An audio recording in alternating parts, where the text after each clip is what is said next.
I feel like I am hopped up on something. I don't know what it is. It's not stimulants. They just make me want to take a nap. Quite literally 3:30 in the morning as I'm recording this. I wanted to talk about random shit again because this is... I feel like I can talk by myself for hours, but the second that I turn on a camera, oh my God, I can't speak. This is why I script all my videos, and it's why I have such a hard time with 2 cents in a hot seat to keep my videos on track, because I will go off in like 6 different tangents, 6 different directions, and this is not a podcast. This is a YouTube channel. Welcome to episode 2. Oh my God. I might be manic. I have zero idea. Anyways, yes, my glasses are on. I don't really care if you can see the glare. You're not here to like look into my eyes. You are here to listen to my voice, okay? Listen to my voice, not my eyes.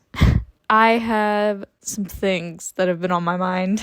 The first one being the new Wonka trailer. It's not really new, but it's new for me because if I haven't seen it, it's new for me. I get really bad secondhand embarrassment. And the secondhand embarrassment that I got from this trailer, oh my God. I cringed. I don't even care. I don't care.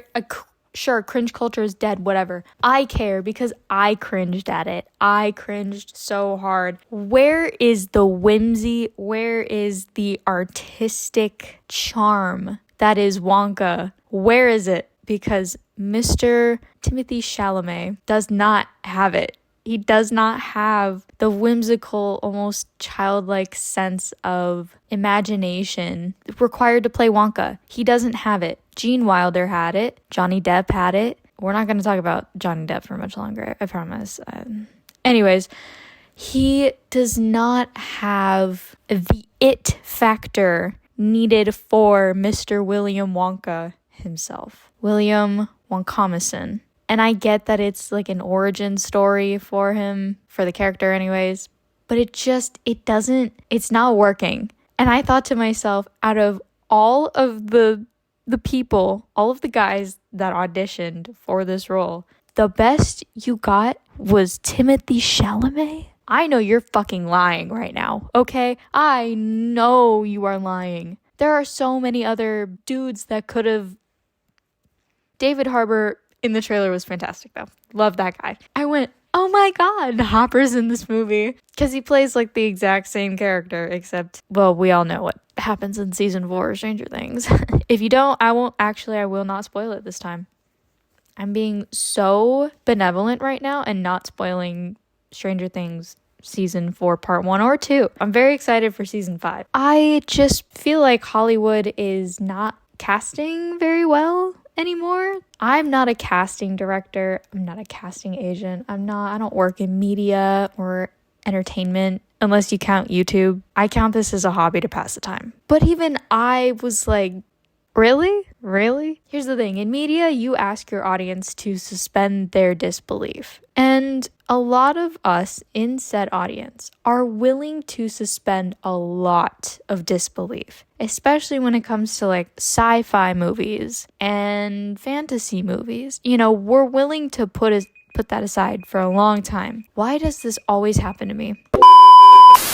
Yeah, like with fantasy movies, sci-fi, horror, like audiences are willing to put a lot of their disbelief aside. I'm one of those people, but even I'm sitting there, I'm like, what the fuck am I watching? And I am someone that is not hard to impress when it comes to movies. Books, on the other hand, are different, but movies, like visual media, because I have aphantasia, right? So I can't visualize things very well in my head. But the ironic thing is that I am so much more critical about books because it is so much harder to evoke a sense of imagery in my head as opposed to on a screen where I'm being spoon-fed the visuals, you know? But if I watch a movie and I'm like, what the fuck was that? What did I just watch? Or if I watch a video or if I watch a movie trailer even and I'm like, what am I fucking watching? It's pretty bad. It's gotta be pretty bad. I had to readjust my laptop camera for a second. It was getting kind of gnarly. Oh, it felt so wrong. It felt so wrong watching it. I was like, my guy, you're not made for this movie. And it's okay. Like, not every movie is going to be for an actor to portray a character in. That's okay. it's lacking something. It's lacking the whimsical, carefree, borderline, I almost want to say manic pixie dream boy, manic pixie dream girl, but she's just fucking bonkers and a dude. That's the best that I gotta say about that. Secondly, I wanted to talk about the hoodie drama. I've been wanting to talk about it for a little bit, but I didn't watch any of the videos right away, and then I got busy editing other videos and filming other stuff and dealing with really bad flare-ups, so I just never got around to it. That was originally going to be this episode, but let me tell you, I have been in a similar situation as the hoodie situation. How many times am I going to say situation? Take a shot. You're going to be buzzed at the end of this. The whole hoodie drama. I have been in something similar to that. I am not going to go into depth about it. I talked about it once before. I don't want to talk about it again. I feel like I can talk about it a little bit. But the biggest thing that I wanted to talk about was how I'm going to call them boyfriend, girlfriend, Joanna. So the girlfriend is the one that made the original video, the original TikTok. Get ready with me while I talk about the ridiculous things that this girl that claimed to be a girl's girl has done to me. For context, I've never ever in my life had to cut out a person cold turkey, and I've never had to go through a friendship breakup because genuinely I feel like I only open up to the people that deserve my time, and I end up loving them for a lifetime, hopefully. But this girl was just an exception. I am going to try my best to talk through all of this without freaking raging. The first one is not that bad, I guess, compared to the other things that she's done, but the day that she met my boyfriend, or like a couple days into it, she added him to her close friend story and just started posting the random TMIs on her stories, like a attention trap. Not even a thirst trap, it's like attention trap. And this was before my boyfriend and I started dating, but like everyone knew that we were into each other. This one kind of goes with the first one. She borrowed my boyfriend's hoodie when we were all over at his house because she was cold. And then she took the hoodie home, which is fine, girl, like be warm, stay warm, don't get cold. But she continues to wear that hoodie for the next 2 weeks and posts all about it on social media. A picture of her in his hoodie, which is, again, I can let it pass, whatever. Starts to randomly show her love for the brand that my boyfriend likes. Never heard this girl brag about how much she likes this brand before. Never. Until she met my boyfriend. Spending hours getting ready to see him, calling up my other friend and telling her that she thinks he's cute and that she could see herself getting along with him while we were already dating. Getting him the sandwich that he mentioned he likes, and then volunteering to wake up early so that she can hand the sandwich to him so that he can take it to work. I'm kind of surprised right now because now that I'm talking about this months after it actually happened, I find this hilarious. I'm not even raging anymore. I just think it's kind of funny how hard this girl is trying. Honestly, I don't blame you, girl. My boyfriend is cute. Just hope you can find a new man to buy sandwiches for every morning. Goodbye, and I wish you the best.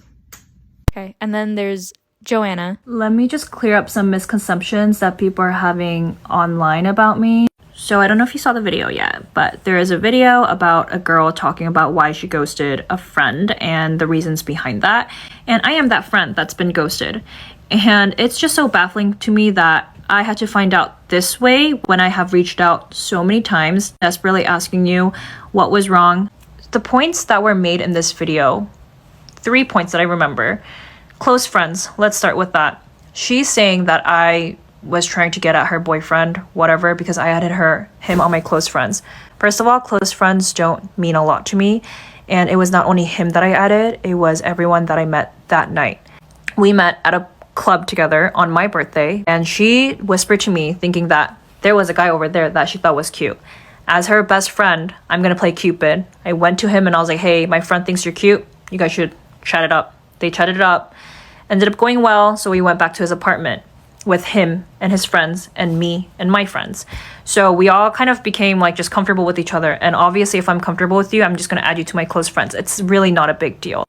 The attention traps, I don't know what she was referring to, because if it was attention traps, like why would she also be on the close friends? If I just wanted that to be an attention trap, I would only add guys I'm trying to get at. I don't know, but I post thirst trap on my public story so that everyone can see that. The hoodie. I'm just notorious for not giving back hoodies, and I am sorry. I just took longer to give this one back because it was really cute. It's not because it was his hoodie and like I wanted to keep it longer and like I just wanted to feel cozy up in his hoodie. It was literally because it was cute. The sandwich is like the most iconic part of this story. You and I both know, babes, that sandwich was an expression of my gratitude for mounting my TV. Oh, and at this time, like, we were living together too, me and this girl. We were living together. We were roommates. So they were together. Us three were together in my room mounting the TV and like making jokes and making fun. And then like I really wanted my TV mounted and he did it. So I was like, oh my God, like I'm so thankful. Let me show my gratitude in some way other than just being like, thank you. So I picked up a sandwich after work at a bakery that's right next to my work. And I put it in the fridge and I was like, okay, perfect. We have a sandwich secured for you. Come pick it up before work tomorrow so you can eat it before it spoils. Because why the fuck would I get you a sandwich and have it spoil, you know? She came with him to pick it up. I handed her the sandwich. If I really cared about like me getting him the sandwich because it was like for him, I would have wanted to hand it to him, but I didn't care. It was just a form of expression. I would have done this for anyone else. It doesn't matter that it was him. Left the friendship with the other girl together and villainized me. And now 1 year later, you come on TikTok to talk about it is so low. And why am I blocked? I literally saw the video, I commented, and I said, let's not leave out details. Why'd you delete the comment? I'm sick of staying quiet. I'm sick of having to hear from other people. I heard this about you from her. I respected that you had your own perspective on things, but now that I know this is the reason, I'm so glad that you're not in my life anymore. And then there's the boyfriend. He's kind of, he's relevant, but also irrelevant because he didn't actually post anything about it.